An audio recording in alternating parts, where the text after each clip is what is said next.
Chinmay Tumbe is an assistant professor in the economics area at the Indian Institute of Management, Ahmedabad. He has written two fantastic books called India Moving, which is about migration in the age of the pandemics, which chronicles the many facets of the cholera, plague, and influenza pandemics in India between 1870 and 1920.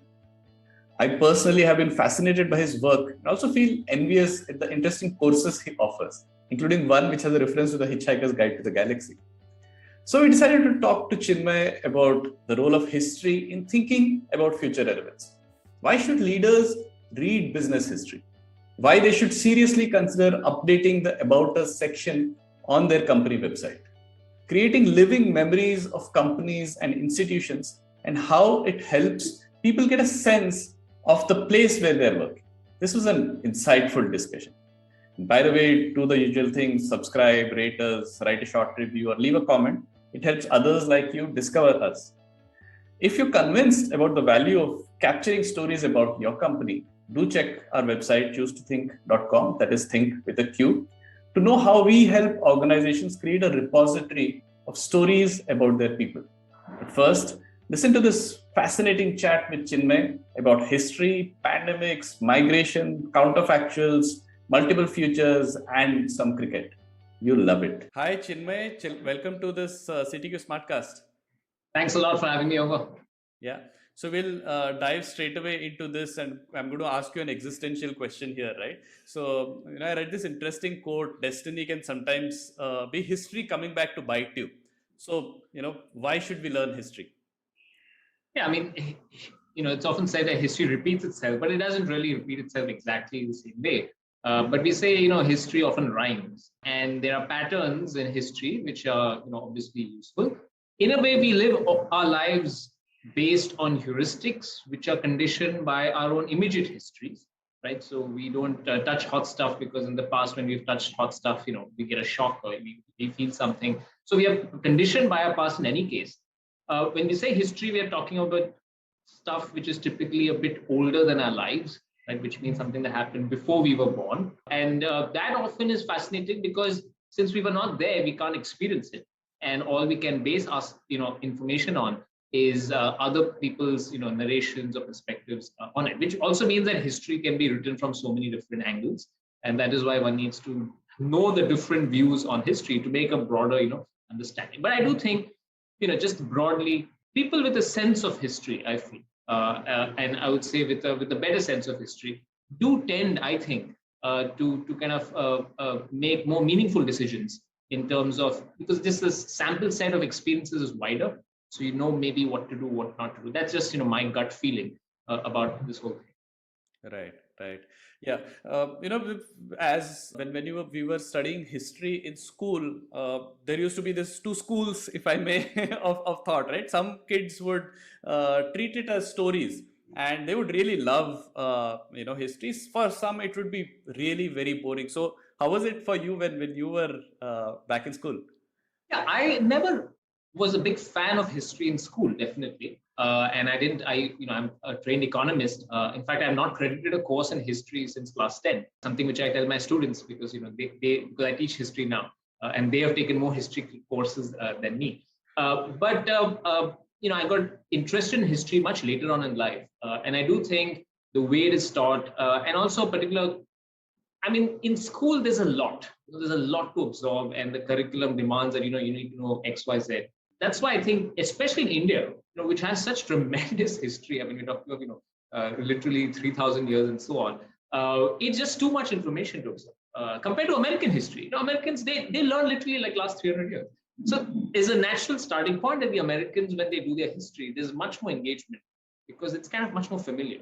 Whereas we have to go from 3,000 years. That's a lot to absorb. So to be honest, I never really, I was not a big fan. I mean, it's not like I hated it. And I do think this charge that Indian history, the way it's taught, is often boring. Is it true? Now, I went to an ICSE board. I thought it was fairly engaging. So I don't come from the school of thought that was boring. But at least in my personal experience, I was never in the school of, oh, I love history and I love the stories and so on. Though I must say, so in my family, I learned a lot about Shivaji and so on because I come from Mumbai. And we've kind of grown up with those stories. Right? And so there's one history which is taught in schools, but there's a history which is also taught from family members, and especially the epics like Mahabharata, Ramayana. So that kind of sense of what might have happened in ancient India is alive in India, even outside the schooling system, which I think is very precious. Right. That's a very interesting one, because I'm sure everyone has this history told at home, which is very different from what is taught in school. So that's a very interesting thread, and that brings me to the next question, Chinmay. And this is probably true in the case of Indian history, right? Some complaints are that history is usually written by the victors, right? Whoever has won writes the history. Then there are other things like, all accounts will have survivor bias. So, how should people try to read history so that it not just addresses your curiosity, but also, you can pick up some lessons, true lessons, which you can actually apply, in life. And I'm talking about history in general. We'll get to business history and economic history, slightly later. Yeah, I think, there are two things to say to this. One is that history is never static as a discipline, which means what you're taught in the year 2021 will be very different from what's taught 50 years down the line, and what's taught 200 years down the line of the same period, say like 1500, for two reasons. One is because we learn more information over time, right? I mean, if you were in 1900, you would not have heard about the Harappan civilization, right? I mean, we unearthed this information at some point, and today we know a lot about it. So that is the process of discovery in history, which for me is very exciting. And we continuously learn more, even about more recent periods like the 1600s and beyond. And that is what historians do.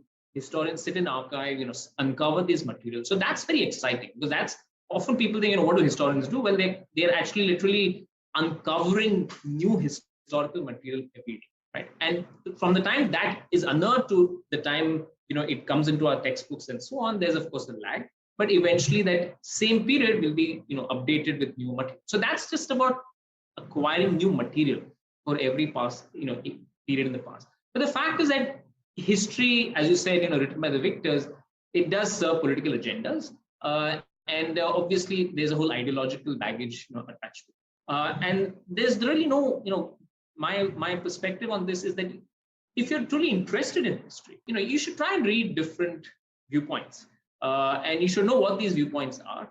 And I think good historians typically tell you in the prefacing, look, this is what I presented, and for example, some of the historians I admire, they tell you very early on that these are my biases, and where my view is there, I emphasize this. There's a part of history which is just narration.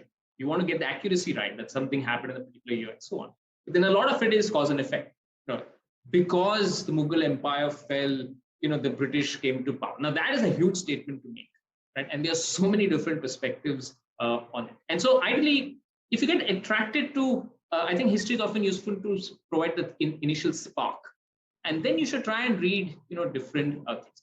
But there's simply no way that, you can, like in management, because I'm based in a management school, you have 10 ways to be a good manager and stuff like that. In history, it's very difficult. 10 lessons from history. It's very difficult. I mean, there are books like that, but that's not the school of thought. I would adhere. So I tell people, keep an open mind, and definitely in my classroom, I tell people that look, I try and be as non-partisan as possible. But where I have a view, and I do have views on Indian history or any history, I make that very clear that this is my view, and I think that's at least the way I engage with this. Right. Yeah. And also, given how things are these days with the whole the fake news, and how things are in general with respect to propagation of information, right? A lot of people just refuse to do a simple fact check, to wonder also if whatever is being told, is it too good to be true, right? So if we're talking about things which are happening right now, it's going to be very difficult to expect people at large to actually do any kind of verification for what has been told about the past, right? So how do you deal with this with this kind of media literacy challenges that we have currently? Yeah, that's a good point you've raised, because obviously the University of WhatsApp is probably the biggest teacher of history, and I would say incorrect history In fact, I nowadays save these screenshots I get, on variety of topics. I mean, I got one on Nizam of Hyderabad and how great he was and all the stuff he did. Obviously, there were a lot of achievements, but, they were clearly incorrect stuff, written in that particular WhatsApp forward. I think, social media makes it much quicker, easier to click on and, just absorb information quickly. Unfortunately, I think there are two ways. One is how much of this is retained by people? Is it at the subconscious level, people are absorbing this? My sense is that a lot of this is not retained at all. So even though we say that, this is all fake news being spread, I don't think the retention is that strong in social media in general, as opposed to reading in school or other places. So in that sense, I'm not overly concerned. But I do have a concern that people who do history professionally, because there is a discipline, like people are scientists and botanists and so on. There is a field called history where people spend their entire lives on, and that can often get very academic. In which case they're just writing for each other. And I think that conversation between the professional historians and the wider public, that has to grow tremendously. And that will grow only if you write more general audience books. That will grow, if you're on television or you tie up with a documentary series or something. So basically making history more popular from the professional side is something which is definitely lacking in India. And I think that's what will eventually correct a lot of the fake news and blatantly fake news and so on. As we just said just earlier, there will always be different views on any time period and so on. But even within that, there is something called as broad accuracy. I mean, if you're saying India got independence from the British, in 1657, 1947. I mean, that is what we're calling as broadly factually wrong. So one more question, because you mentioned India's independence. I think I was listening to Niall Ferguson's interview with Tyler Cowen, and he talked about how the generally maintained view is that when the British were ruling over India, India's economy went downward and all of that. But according to him, it was actually a good thing for India when he compares different countries, contemporaries of that time, different countries, and during that time frame. So that for me was a bit of a counterfactual.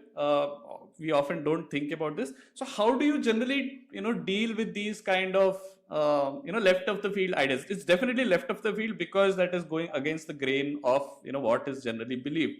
And this is a belief, like you said, it's not factual, but it is a counterfactual that he's talking about. So how do you deal with things like this, and what's your take on that particular statement? Yeah, I think there are a lot of puzzles that history throws up, and you want some evidence. Now, this is a big question: what is the British legacy on India? And Shashi Tharoor has written a book on it. Right. I disagree with Shashi Tharoor's book in the sense I think it is overly polemic. I think he wrote it to kind of counter this view that nothing bad had happened and so on. But for example, I would highly recommend Tirthankar Roy's book. It's called The Paradox of the Raj, where he kind of weighs the different things going on. I think especially listeners, may want to know that history in general, what we learn in schools and outside, is political history, right? Which means often the object of interest is the king or the rule or the queen or the ruling power. And so how the Cholas, how the Mughals, how the British, and so on. And there is, of course, these other fields like business, economics, social history, and so on. For a large part of India, I mean, I would say, the British rule was so light in touch. That is, the average village, you had this Lagan kind of seeds paying exorbitant taxes and all. I mean, they were paying taxes even before the British came. Of course, the tax rates varied across India. But in the day-to-day lives of India, there's a lovely book, I think it's called The Limited Raj or something by Anand Yang, which basically says that in the day-to-day lives of Indians, it's not like the British were there in each and every village. There were hardly some 100,000 British in a country of more than 200 million people. So how do you really assess that, right? And that is why I think in any history, you have to look at the larger contextual factors of the geography, of the economy, and what you mentioned, counterfactuals. Now, Niall Ferguson has written a lot on counterfactuals. And I think counterfactuals are very useful in drawing these big questions about, did the British destroy India? The counterfactual is, what if they never came? Right? And of course, like Shashi Tharoor picks on Japan, saying we could have industrialized like Japan. What he doesn't tell you is that we could, in that same counterfactual, we would have invaded China, and Japan also becomes an imperial power. But at the same time, we have the counterfactual in India called the princely states. right? And it's not like the British rule each and every tract of India directly. We have 40% of the landmass and 20% of the population ruled by the princely states. And some princely states were extremely progressive, like Travancore, Mysore, and some were not, like Rajputana and Hyderabad, in my view, and Central India agencies, much of North India. And so when you compare like princely states and British India, on many dimensions, there's not really much to choose. And as I've written a book on pandemics, the British also really got a bad deal. They got 3 of India's worst recorded droughts in history, and they got 3 pandemics. Irrespective of who was in power, they would be struggling. And they did struggle, as I point out in the book. In the flu of 1918, Rajasthan was hit massively.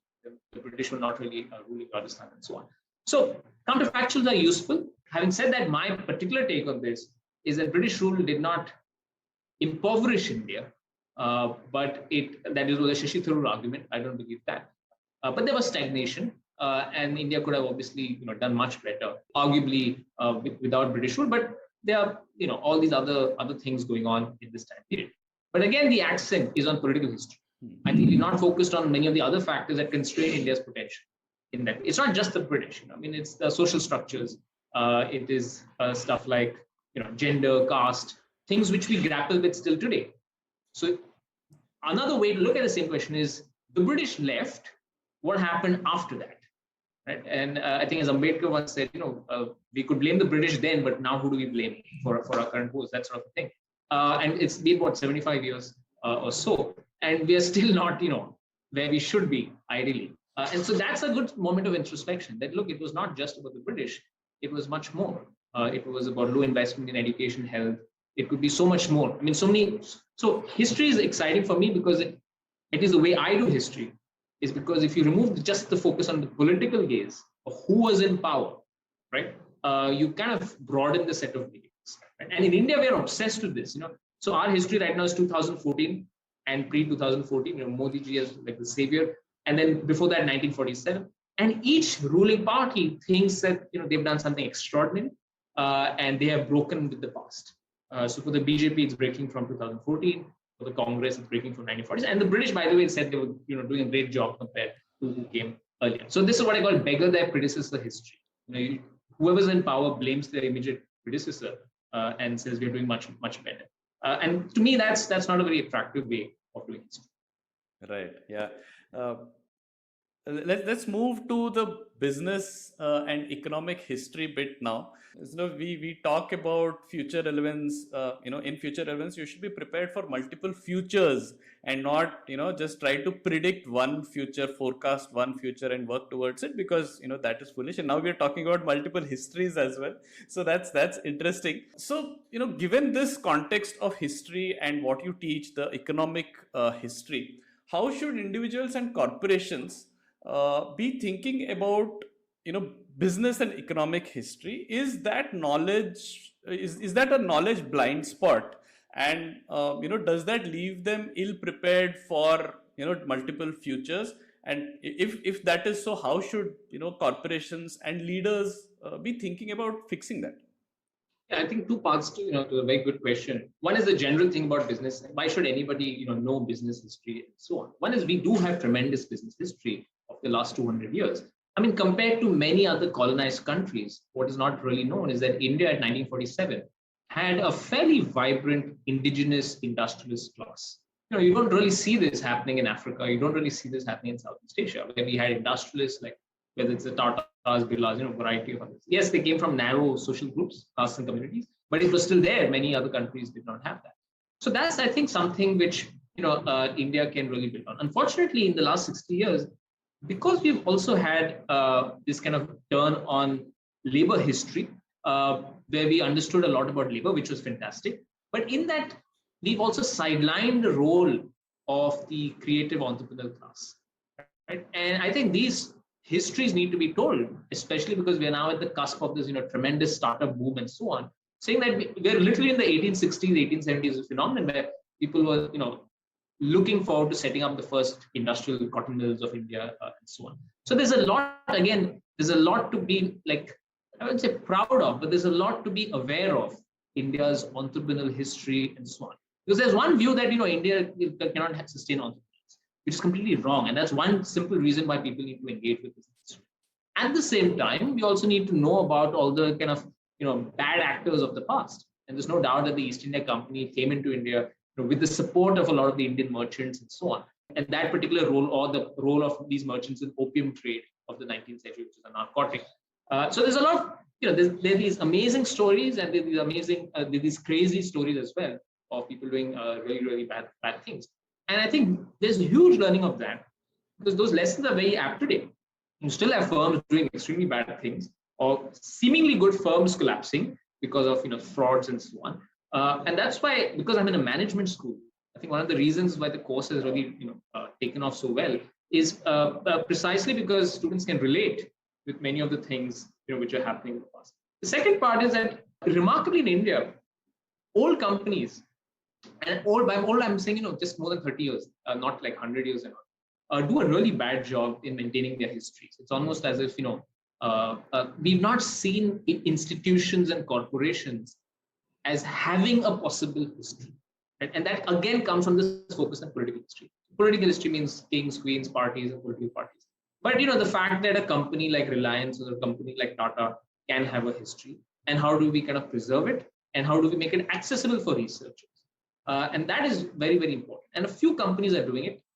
It's a great space to be in. A lot of archivists. There's a whole community of archivists, and I think corporate archives. It's definitely something which is a huge market opportunity in India.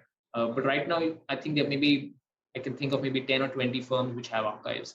But the scope is literally thousands of companies. And if you do have these archives, it can be very inspirational. The fact that these companies have sustained through many years, and provide inspiration not only for general people who are interested in business, but for the people who work in those corporations.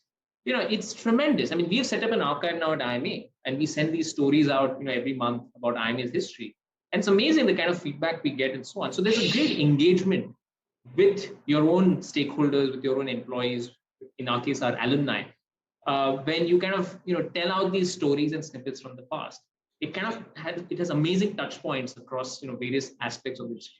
So that's very interesting. The IMA archives, we get that at home. So I make sure that I also read it, though I'm not an alumnus of IMA.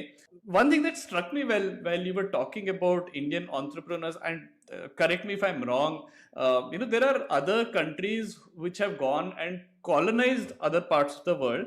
But probably Indians are the ones who've been most entrepreneurial, in the sense that they've gone to different parts of the world and sort of immersed themselves in the commercial / business landscape of that country, whether it's Africa, Southeast Asia, US these days, Europe.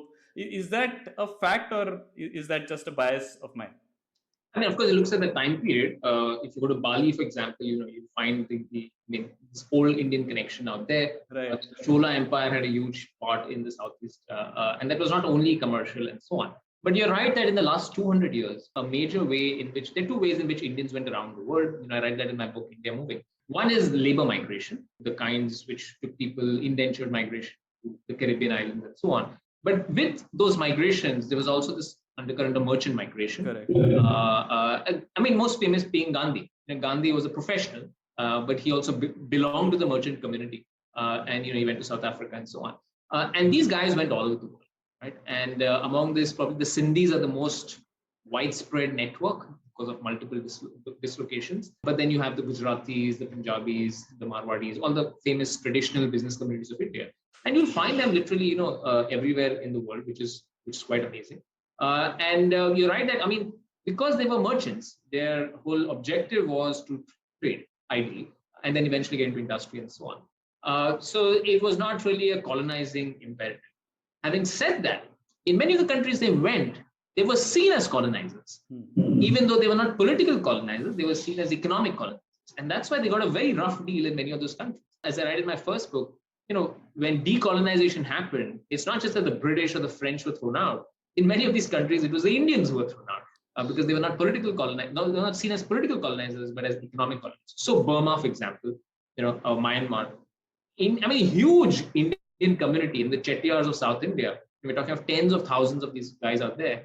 and they lost their wealth. There's still a group in India, by the way, which wants to reclaim the money that they lost 70 years back and so on, because they had so much of land in Burma. And because a lot of these guys are money lending. And so money lending has this particular perception attached, negative perception, right from Merchant of Venice and Shylock and so on. And then East Africa is another place. When Idi Amin came to power, out. So that's another dislocation. And similarly in Southeast Asia, often Indians are the receiving end because of this mercantile perception. Even in South Africa, to a little extent, there was a recent fraud involving an Indian origin person.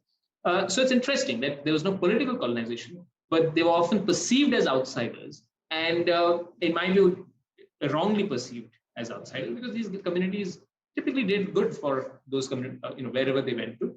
And it's funny because in East Africa now, many of those countries are now going back to Gujaratis from UK. Please come back. We made a mistake 30 years back, but we need your skills, we need your capital, and so on. So it's also interesting how the arc goes. Right. They were known as the Sahukars in Uganda, and they happened to outnumber the local Britishers in Leicester when they moved there. After the Idi Amin. That's true. Actually, in many countries, Indians outnumber the British massively. But yeah, they never thought of taking over the political reins. As long as we're making money, we are happy. That's true. But in some countries, I should tell you, Indians, this is not merchant, but labor migration. Eventually, Indians like Mauritius, ethnic Indians are more than 80% of the population. So it's as good as India in terms of they're the majority of the population.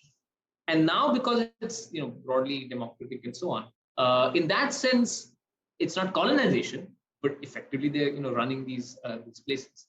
And so that's a very interesting way of how Indians have immersed in many of these societies. Right, and I think now we have people of Indian origins being in the in the political class as well, right? I mean, you have presidents, vice presidents all over the world now of Indian origin. So you just have to see the Pravasi Bharati Divas, correct, and all of these people are featured. Yeah. Right. So you talked about Indian companies not doing a great job of archiving, right? I mean, it's usually seen as the Tatas, Birlas, Godrej's of the world who should be archiving, which in our opinion is a very wrong notion, because in fact, when we talk to companies about building a culture, we actually talk about collecting these stories and anecdotes of people living their values. What does you working in that company really mean? Because those stories are what are passed on as part of your water cooler conversations, and that's the mythology that you're building. That's how cultures and tribes are formed, right? And it is a tough job for us to just get them to start documenting, and we are not even talking about the archival kind of things. It's just basically, okay, in this client situation, what did you do? Because typically the stories are very limited. It's the founder acting as the hero, how they came up with this brainwave and all of that, or the company origin, product origin. Outside of that, there are very few stories that are captured. So what's your take on that? How should people be thinking about improving this? What can they do to get better at this? There's a lot companies can do, but at the very simple basic level, almost zero cost level, right? For example, I'm still amazed. So many companies, for example, which have been around for at least say 30 years, which means that there's some history and so on. If you go to their About Us section, which is probably the most important. Everyone clicks the About Us section typically.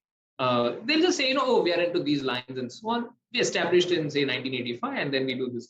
Now that is a great opportunity right there in that About Us section to tell many things. Right? To have some photographs of the first, how it started. As you pointed out, the inspirational stories that started. So just having a good curated About Us page, I think, which is literally zero cost. I mean, you don't have to do much for that. I think improves your website kind of traction tremendous, right? So that's one thing. Then with nowadays digital technology, you should have some video snippets. So like our oral history project has like these 2-minute, not more than 2 minutes, I would say 2-minute short stories. So for that, we need to do interviews with, you can have a team which does interviews with your key founders and family, key employees and so on. Now you should do in those interviews, you should get those transcripts of those interviews. And then you should see for the interesting bits of this transcript, which might appeal to a wider audience. Right? And you can capture that so you can break that 1 hour, say, video interview into like a 2-minute capsule, package it nicely, and put it on that about us section, or put it at somewhere in your on your website. So we have a dedicated archives page, and we put videos of Narayan Murthy and so many people out there, and it's getting good traction. And whoever joins the institute, now sees that website, so they get a sense of many of these stories. Because what you said is very true. What management scholars call as organizational memory, right? What you said, what basically culture you're saying, but let's call it memory. Uh, the founders take it for granted that that memory persists in the organization. But if it is not cultivated, it very quickly, fades away, right? And I give you a classic example from my own institution, where when I joined the institution, literally nobody had heard of a lady called Dr. Kamla Chaudhary. And today now we're building a new exhibit space. She has like a huge photograph of her out there. Turns out she's important part of the founding of Ahmedabad. But in that generation, and when I read the 1960s and 70s, yes, everyone attributes a lot of the stuff to her. When in the first year when they wrote the 10-year, like what happened in the first 10 years book in 1971 or something, look, she's clearly thanked, saying that she played a very important role. And just 30 years down the line, wiped out when I came in, literally nothing on her. And the memory was there on other figures, but she kind of been, erased, if not deliberately, it's just strangely enough, right? And what organization memory can do then is, of course, bring also, important stories out there. And now this story is so important because it really is a huge inspiration for the female students on campus, right? And so it's amazing how that one story has connected with alumni across batches, with our current students, and so on. So for me, it's been a great learning process. When I started out on this archives project, I thought of it as just a simple service to history because I engage with history. But I've realized now that really it can actually change your employee, in this case, employee engagement level substantially, and people can start taking pride in many things. Obviously, every organization also has some sort of a dark underbelly to it, right? And so typically in these archiving stories, obviously you're not going to put that. But it's interesting that some companies are also engaging with that, because they know, these are extreme stories, but like think of IBM, which was, selling these things to Hitler and so on, Nazi Germany. Now that's a story which is out in the open, right? And IBM now kind of, engages with that, saying, so like a public apologies, okay, we made, this is a particular time and, we should not have done that. But they were not the only ones. Pretty much every American MNC was involved. But it's also interesting how you can also then engage with those dark posts. I think in India, companies are very scared to do this, precisely because we've come out of that license permit Raj, which had so much of corruption and so much of underhand dealing that people are scared that if we put out our material out there, people get to know a lot of our dirty secrets. I think I know for a fact that a few big firms of India with a lot of history are very scared to put any material out there, and I think that's unfortunate because of course as an archive you can always curate it, right, as to your needs, but there's just so many things which are relevant for people's understanding of organizations that the net benefit is huge. So I don't see why companies actually are not doing it. I think people also see it as a cost center, right? And maybe if you're a big company, yes, it's a cost. It's not going to yield you revenue, anything. But the intangible benefits of employee engagement, I think, is huge, and that needs to be conveyed to top management.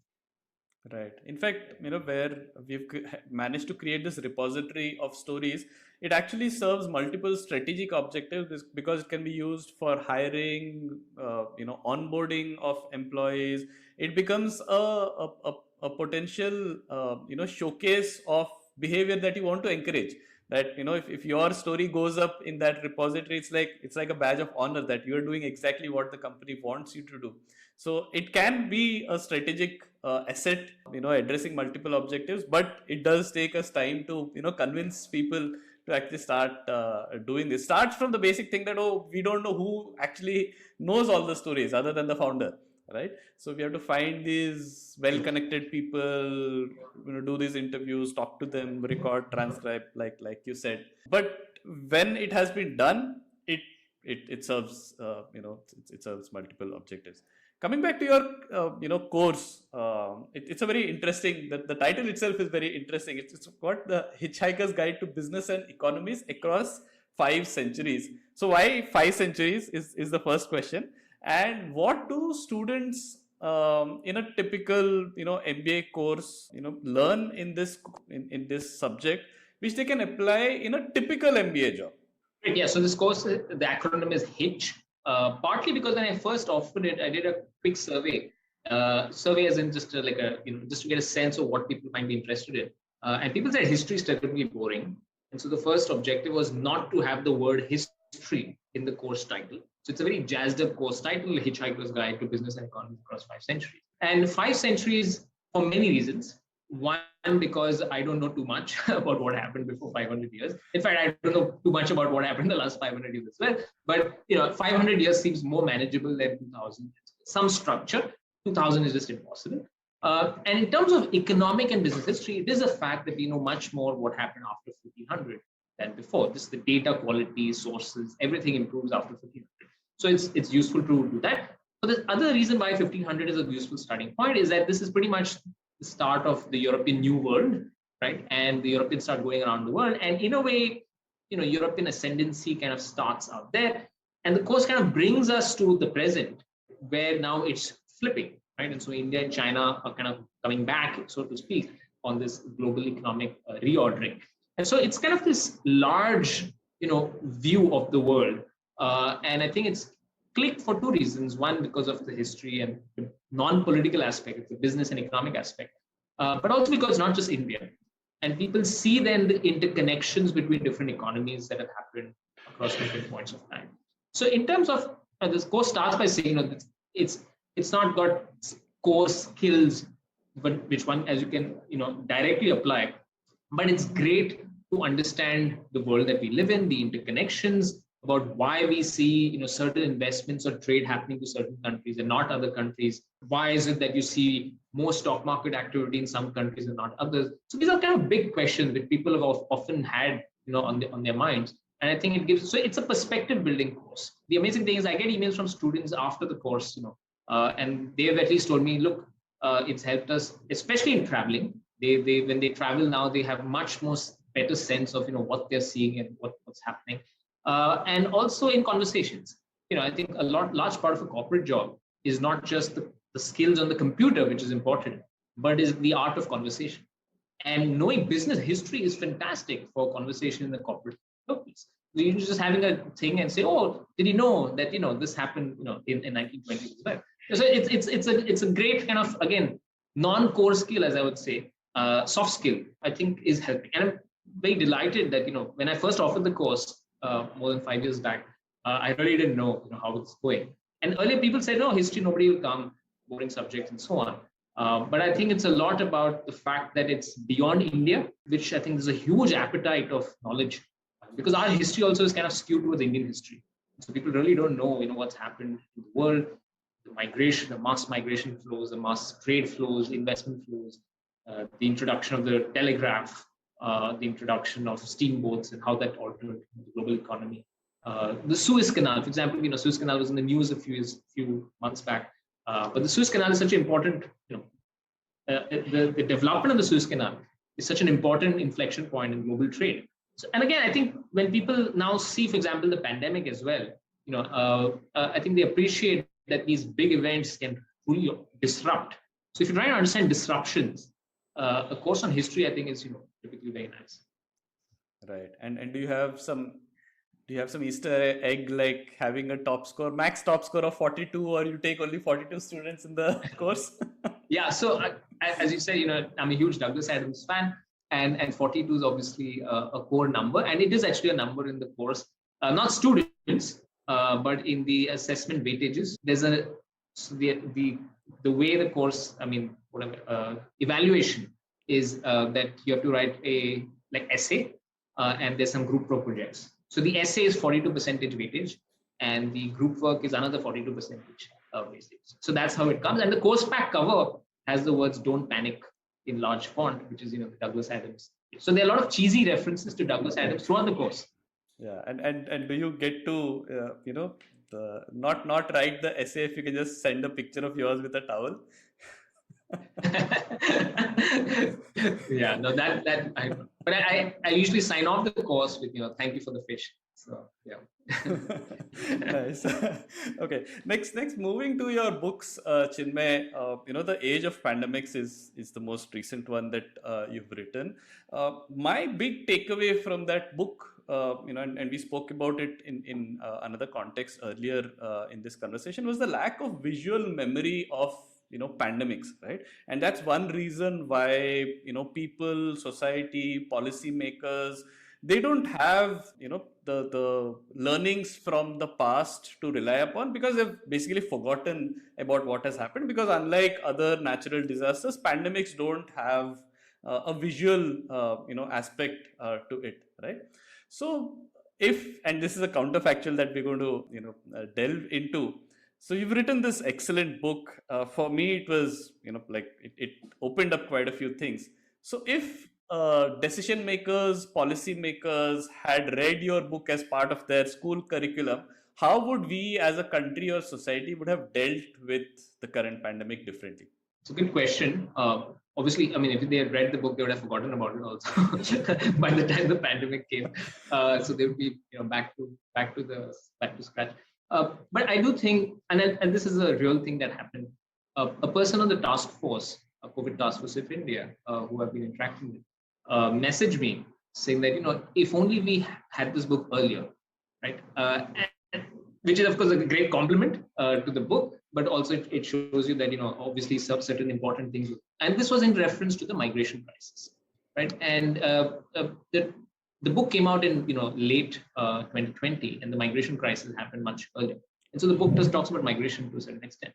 But that was completely anticipated. I mean, you could completely anticipate the migration crisis in 2020. That is one thing of this pandemic. There are many things which I think even the best minds, there's no way, like the Delta variant, it's crashing through all the countries of the world right now. But the fact that the migration crisis was literally, a self goal, and it created, in fact, more congestion, more density, people going to those camps and so on, kind of defeated the purpose. And in a way, the migrants in a way went back anyways, at a time when the infection rates were high. In May rather than in March. So that is a learning from the past, because every pandemic of the past in India has led to migrant flight. And so you have to anticipate. So which means if you're going to try and contain them, which was in the cities, which was our strategy last year, you better have a good strategy. That is, you go all out on relief, you go all out on communication, right? And unfortunately, all of that was lacking. We just got a lockdown speech, which had nothing. If you go to the lockdown speech, there was nothing for migrant workers. So that was a big kind of self-goal. And I do think that happened because the epidemiologists advising the government, because the lockdown had good objectives. That is, you don't want to spread the virus around, and that's why we need to curtail migration.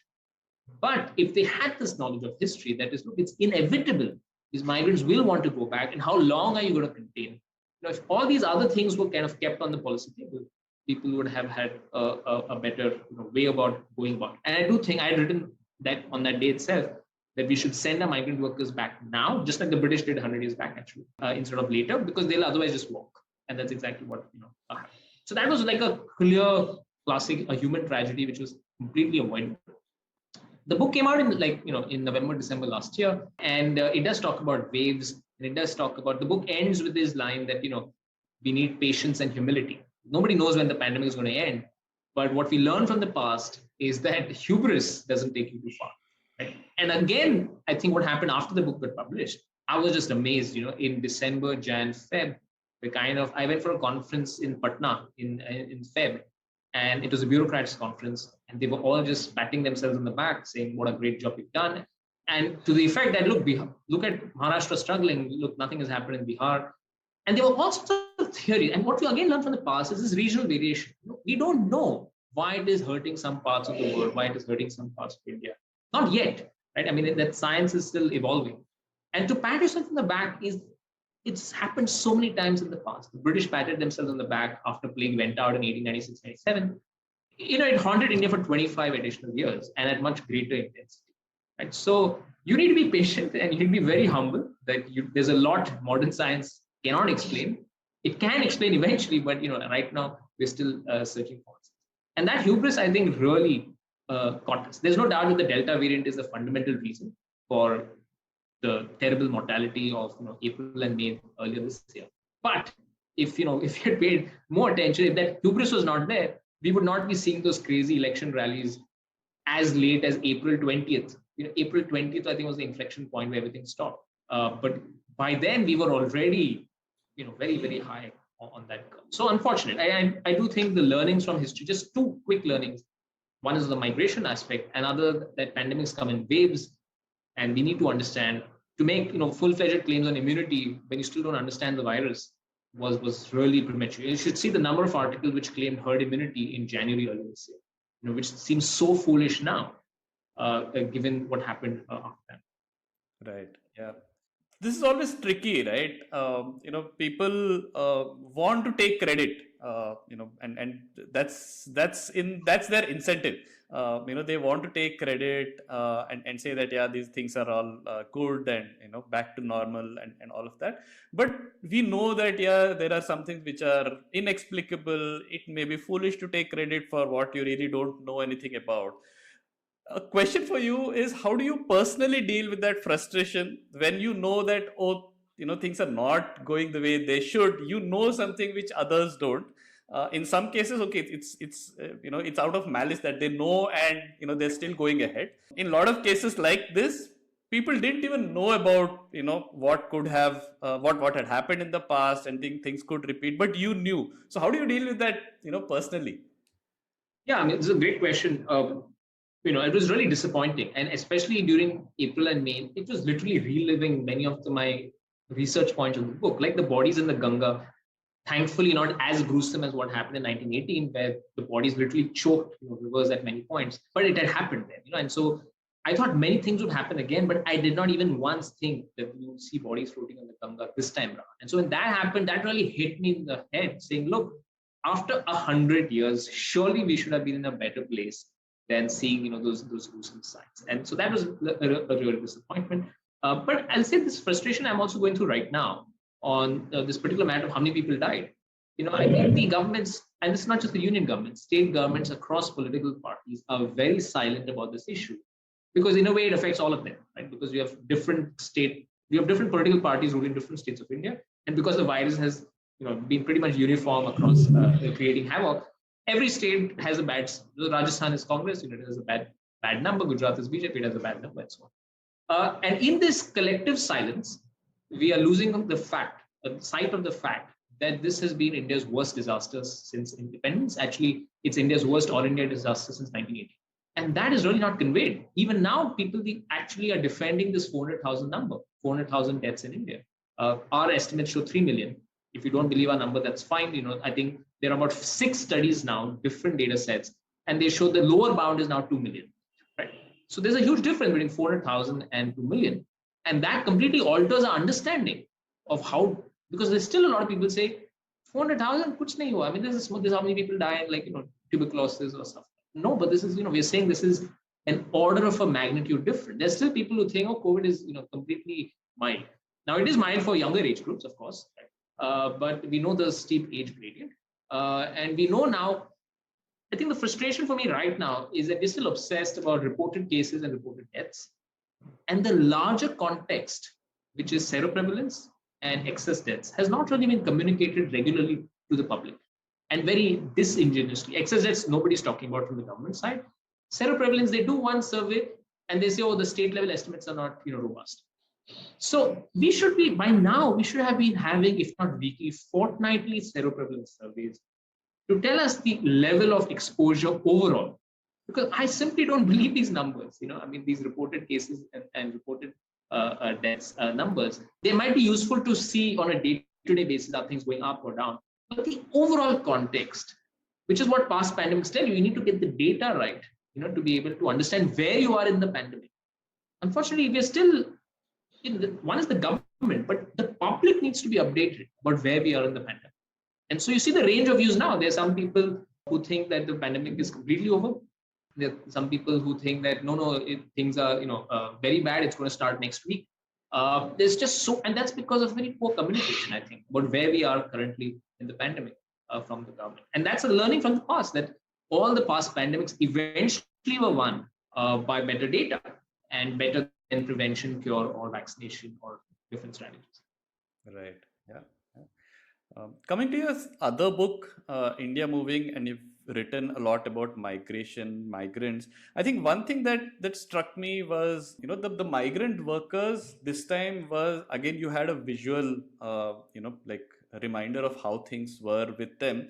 But about the silent migration, you wrote about it in your book as well, about how women actually migrating to their post marriage to the husband's household was the biggest migration in India. One thing that has struck me this time, and I'm just trying to draw a parallel here, has been the migration of these IT workers from these cities like Hyderabad, Bangalore, Pune, Mumbai, and NCR as well, right? They've gone back to their native places. A lot of people, you now have, people working from some remote part of Andhra, where you would never have had an IT company headquarters, right? Do you think this is some kind of an inflection point with respect to these people going back to their native places? And this is something which we are probably not giving enough attention to. Given the tech infrastructure that we now have, it is perfectly possible for them to work. So working, adding, contributing value to the company is not a problem anymore. So do you think there is an inflection point here with these cities having been clogged earlier, places like Bangalore and Pune? The infrastructure, is it going to get eased out now? What's your take on that? Yeah, my take is maybe a bit counter the usual one that this is an inflection point. I think the long arc of history tells you that agglomeration is the way human beings love to be. And the counter question, I mean, you're right that there has been a tech breakthrough in India, that is bandwidth availability has been improved tremendously in the last 2 years. And so that could not have happened in the past, right? But to take you back, I mean, the fact that in the last, I mean, look at IT industry. You would think that the IT industry would be the least clustered industry in the world, precisely because you have the IT, everyone knows how it works. You can work from anywhere in principle. And yet the IT industry is the classic example of clusters. That is IT industry across the world, whether it's in Silicon Valley, Israel, Bangalore, they form in very, very high density clusters. And that comes from what economists call as the economies of agglomeration. That is, you need that cluster to sharing of skills, sharing of knowledge, tacit knowledge. And that's why I think this is a very temporary phenomenon, which is kind of, because of the restrictions and all of this. As you pointed out, I have many friends who are working from home at different points. There's no doubt that at this point, if you take the cross section of today, a lot of people have moved from the big cities to smaller towns and even villages and are working from there. But I also think that this is a very, very temporary phenomenon, and we'll be moving to even more agglomeration faster than we think. So this idea that, this is an inflection point where rural urban migration in India slows down and so on. I don't think that's happening. And we know we are a relatively low urban country, 30-40%. And, as you get richer, the fundamental law in economics around the world, even within India, is that those regions get more urban. So we're just going to see urbanization pick up. There's nothing I'm seeing in the data eventually that will, see India stuck at 30%. And I think that's a good thing. We need more urbanization, of course, in a more number of cities, not just the handful of cities. But I think that's important, and that's the only way India will go rich is if people actually start congregating in cities. You're right that there's infrastructure burden and so on, but there's also what economists would call as diseconomies of agglomeration. But there's also a natural way, like Mumbai. So many people have left Mumbai. Mumbai after a point became so unlivable that you'll be surprised that between 2001 and 2011, the island population of Mumbai fell in the census. And I mean, there's suburban growth, but there's also people leaving Mumbai. I'm from Mumbai, and I have literally none of my friends living in Mumbai anymore. They all moved out to the south or abroad. And at one point, people thought, Mumbai. I mean, obviously, some people are still going to Mumbai, especially in finance and so on. But the growth centers also shift over time, and we need those. I don't see India growing to be a rich country through a non-urban led strategy. I think it's going against it's going against every stylized fact of economic development, right? And if we do, it would be a miracle. and it would be, I'd be happy to be proved wrong, on this one. Yeah, I think that's an interesting one.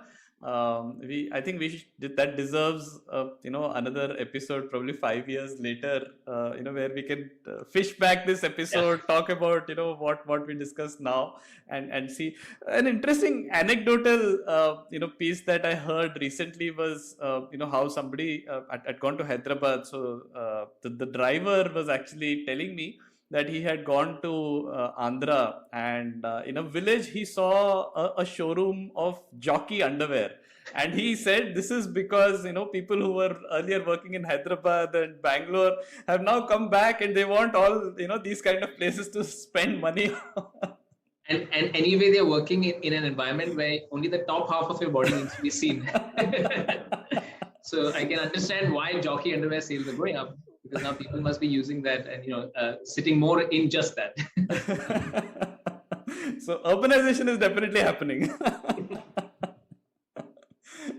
Right. And what's your take on this current narrative of differential pay for people based on where they are located? Do you think that is also going to be a factor in people heading back to cities? Because why would anyone want to lose money simply because they are working out of a Tenali instead of Hyderabad, right? That's a tricky one. I mean, I would imagine, if I don't know how corporate pay slips work these days, because now I've been in academia for quite a long time.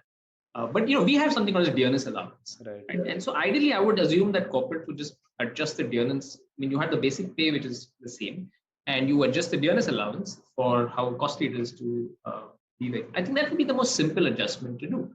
Now, I think the question is, is there an argument to be made to not do that? Saying that we still want to retain this person, and maybe this person is more productive if this person goes there, and so then the cost to the company is more to be seen in productivity terms, saying that yes, we're paying a bit more in relative terms to this person because the person is has less cost, but should be taken as more productivity. So if I was employee in a company, I would obviously want the same salary irrespective of where I'm working.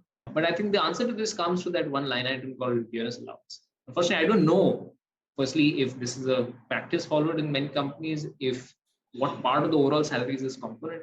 But I can tell you, for me, this is a big part of our component, in academia, because this is where actually universities vie for each other. Because basic pay is pretty much fixed by the government. You can't do much out there.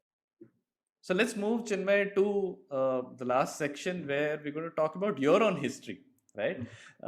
So was your career a very deliberate set of moves, pre-planned, or was it just a series of opportunities that you just grabbed as they came, moving from Lehman Brothers to academics? How does that whole journey look like?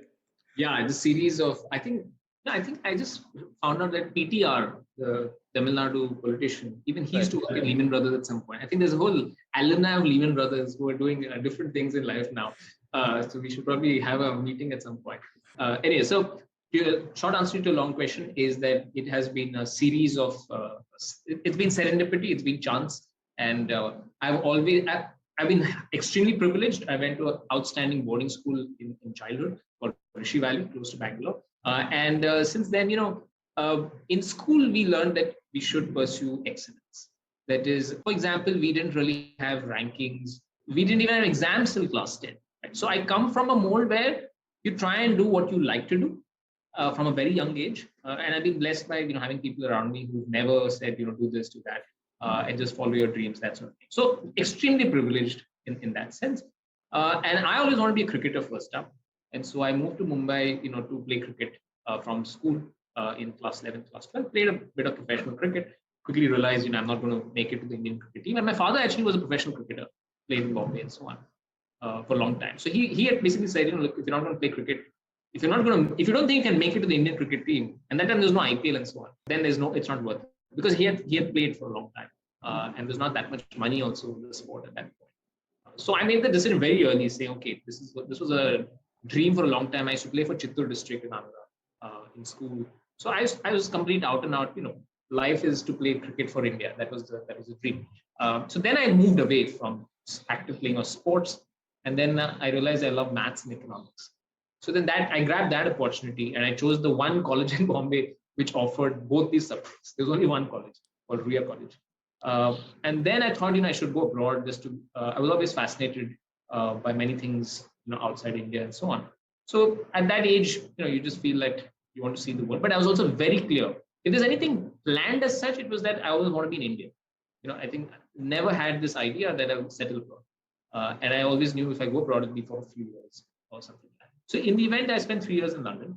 And then I would say, investment bank like Lehman Brothers is part of, because you're in London, it's the financial hub of a lot of my, it's not just peer pressure, it's also a way you get kind of acclimatized to what people around you are doing and stuff. So that's how, I worked there for a bit. And it's out there that I realized that, look, I really love reading and writing. And I must say, I enjoyed my job. I learned a lot about financial markets and so on. But at the same time, I just felt that, maybe I'm more cut off outside the corporate world.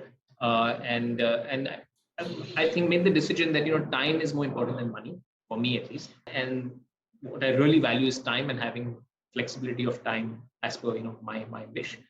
And that time there's no pandemic. So, nowadays, I think even in corporate world, you can just work however you want, wherever you want. But at that time, there's nothing like that.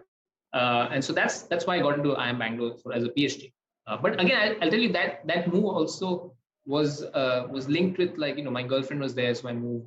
So it's been like a series of like chance opportunities. And if I look back now, yes, I mean, there was a reason, but the reason was never very like focused on career types, that sort of. So yeah, and then since then it's been academia, but it's taken me to Italy, it's taken me to different countries, and then eventually Hyderabad and now Ahmedabad. And again, the history part is completely out of the blue because I'm a trained economist, but I was exposed to history in London. I took some classes on economic history and so on, and I wrote my PhD on migration history and economics. So in a way, that history interest got captured up there. Even then, in Hyderabad at the Tata Institute of Social Science, I was not teaching history. It's only when I came here to IIM Ahmedabad, and again, because IIM Ahmedabad had the legacy of engaging with the subject of business history under Prof. called Vijayan Tripathi in the 60s, 70s, 80s, that, I thought I should restart that legacy. And that's how I've started, majorly getting into history now. So I still do some stuff in economics and so on. But I would say a huge part of my time now goes into history. And it's a very niche field, business economic history. And I'm understanding that it cuts across many things. And I think the most recent thing that's happened in my life is this writing business, right? And writing books for a general audience. And that's addictive. That's again something I never set out to do. It's not, if you ask me 5 years back, you see yourself as a writer, there's absolutely no chance. But now clearly writing is something which I'm definitely going to be doing going ahead. So series of kind of, chances, which I've been happy to take along with me. Yeah. Right. And as an academician, as a professor, how do you ensure you stay, relevant in the future? How do you push yourself, beyond those boundaries? Where do you put yourself in an uncomfortable position?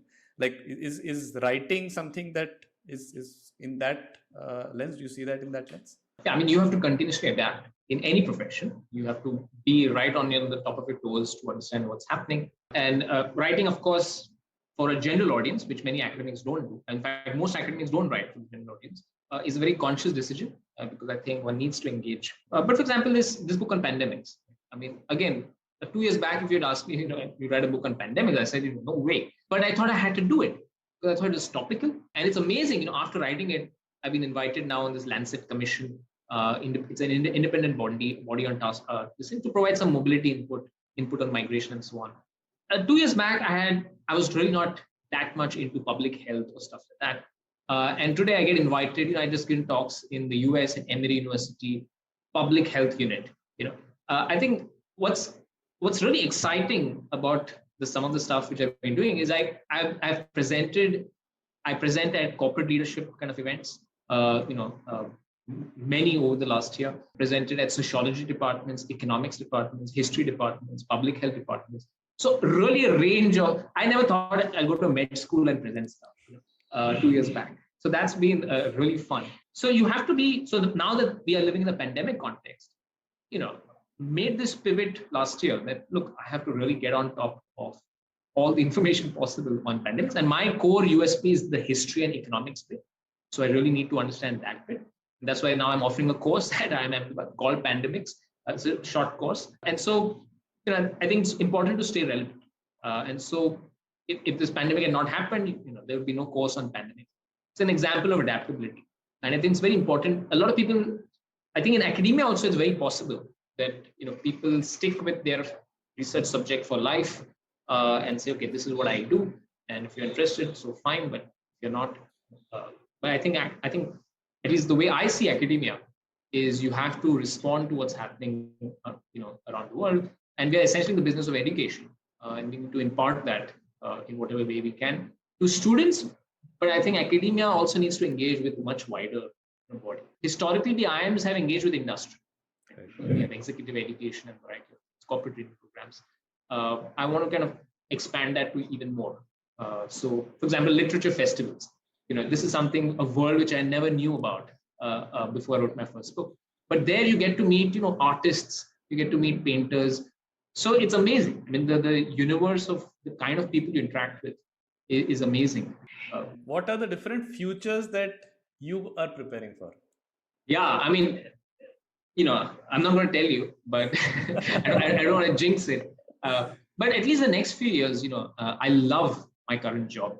I mean, literally, love as in truly blessed, where, you don't think about the fact that it's a Monday morning or it's a Friday evening, that kind of a job where literally it doesn't matter which part of the day it is, I'm really enjoying. So, touch wood, that's great. But at some point, obviously, I'll try out new things for sure. So for the next few years, at least, I have a son. So by the time it's important that he has that stability and so on. So in a few years, definitely something radically different should be on the cards. But yeah, I mean, definitely do many things in the career and not just academia.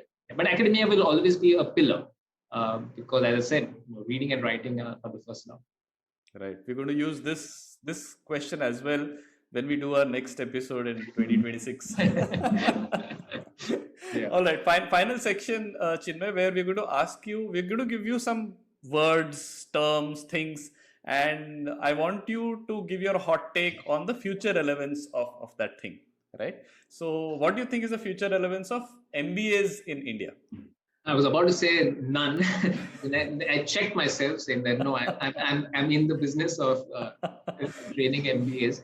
Future relevance of MBAs is just let me just say that if earlier you could do an MBA and have a great corporate career, today it's not enough.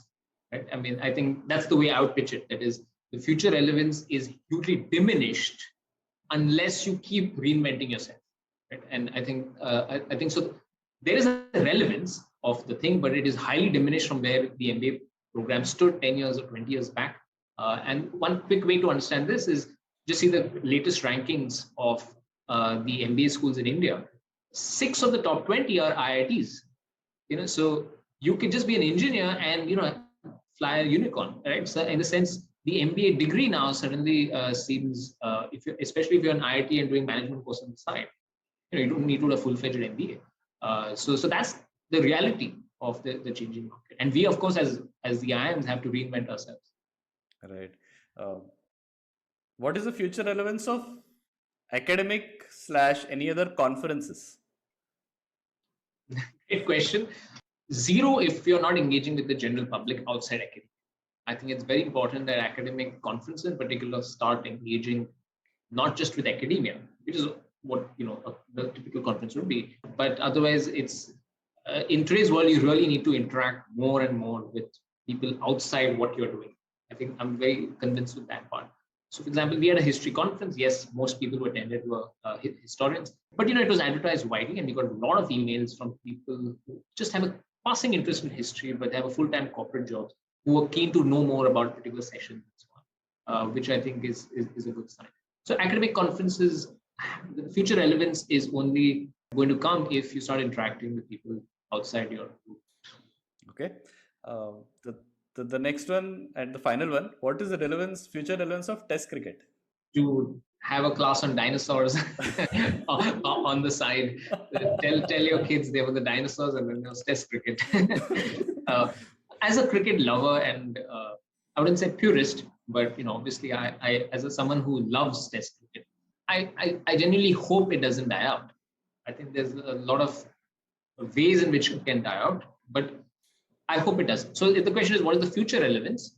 I think there is relevance. I think the Test cricket has its own unique beauty and charm. And I was seeing the stats. The scores on average are getting smaller and smaller in the last 5 years, which is a great thing because we're getting to tests with more results. Earlier, Test cricket was often boring because there are no results. Right. If you're getting Test cricket with results, most of the times, I think it's still exciting. And at least the last few series, the Australia series and the England series, I think there was huge interest in what was happening. So hopefully, fingers crossed, the relevance remains. Yeah, this is more of a hope for us. but I think, yeah, given the kind of results that we've seen across countries, not just the ones involving India, I just hope and wish that Test cricket remains relevant. So on that note, Chinmay, I think this is a fantastic 1 hour long conversation on a whole range of topics that we wanted to cover. Business history, migration, pandemics, a lot of things which are very relevant in today's context. But I think these are things that everyone, whether they are individuals or corporations or leaders, should be thinking about, and the extremely important parts of thinking about your future relevance. So thanks a lot for this conversation. Thank you so much. Really enjoyed it.